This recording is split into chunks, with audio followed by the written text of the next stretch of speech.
ॾही शहर लॻ खटियाण फार्म ते सेंडा चेयरमैन बदीन जे रईस कबूल खान खटियाण जी मीडिया सां ॻाल्हि ॿोल। अचो त ॿुधूं। सीडा चेयरमैन कबूल खान खटियाण जी रिहाइशगाह ते अचो साईं सां ॻाल्हि ॿोल कयूं था।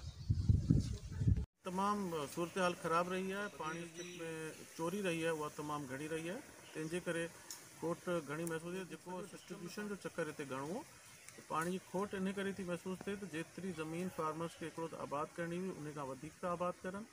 ऐं ॿियो त हिते जेके केनाल सिस्टम जेको असांजो उन में पानी जी चोरी तमामु सवाली हुई, तंहिंजे करे खोट जेका ख़तम थी आहे या घटि थी आहे। हिकिड़ो त मथां पानी जी बहितरी आहे कुझु हिन साल, पर उन खां अलावा हिते जेको सिस्टम असां बहितर कयो आहे लास्ट 4 महीननि में, असां सिस्टम के इम्प्रूवमेंट जी तरफ़ वठी विया आहियूं ऐं केनाल्स के असां डीसिल्टिंग कराई आहे। उन खां अलावा जेके असांजा वाटर कोर्सिस टुटल हुआ काफ़ी असां रिपेयर कराया आहिनि, तंहिंजे करे काफ़ी कोशिशि इहा ई आहे त फार्मर्स खे बहितर में बहितर तरीक़े सां कमु थिए ऐं पाणी जी चोरी खे असांखे तमामु घणो बंदि करण जी कोशिशि आहे असांजी।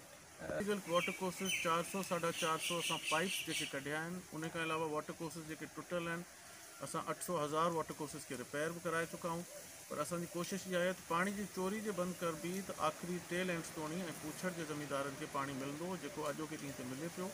पाणी घटि हूंदो आहे त घटि मिलंदो, वधीक हूंदो त वधीक मिलंदो, पर असांजी कोशिशि इहा ई आहे त वाटर कोर्सिस जेके टुटल आहिनि उन्हनि जी रिपेयर कई वञे ऐं इलीगल पाइप असां रिमूव कंदा अचूं ऐं असां कंहिंजो बि इलीगल पाइप हलणु कोन पिया ॾियूं बदीन डिस्ट्रिक्ट में। इस साल पानी जी सूरत हाल इंशाअल्लाह अल्लाह जे हुकुम सां बहितर रहंदी। मथां जी पानी जी सूरत हाल बहितर आहे, सिस्टम में बि इम्प्रूवमेंट आहे, तंहिंजे करे कोशिशि हींअर असांजो जून जो महीनो हले पियो ऐं काफ़ी इलाइक़नि में पाणी पहुचे पियो, किथे घटि या वधि थोरो घणो आहे 8 ॾींहंनि जो gap. Rice cultivation full swing में आहे, चांवरनि जी पोखी शुरू थी चुकी आहे, अधु खनि तक़रीबन थी वई आहे, पर असांजी कोशिशि इहा ई आहे त पाणी जेके बि आख़िरी पूछड़नि तोड़ी पुॼाऊं, तंहिंजे करे 5-7 ॾींहं रुगो लॻंदा। हरे हरे पाणी हाणे मुंड में तक़रीबन भरंदो वञे ऐं आख़िर पूछड़ निकिरंदो। विदिन 10 days आई थिंक त पाणी जी सूरत हाल तमामु बहितर थी वेंदी ऐं कंडीशन बहितर रहंदी।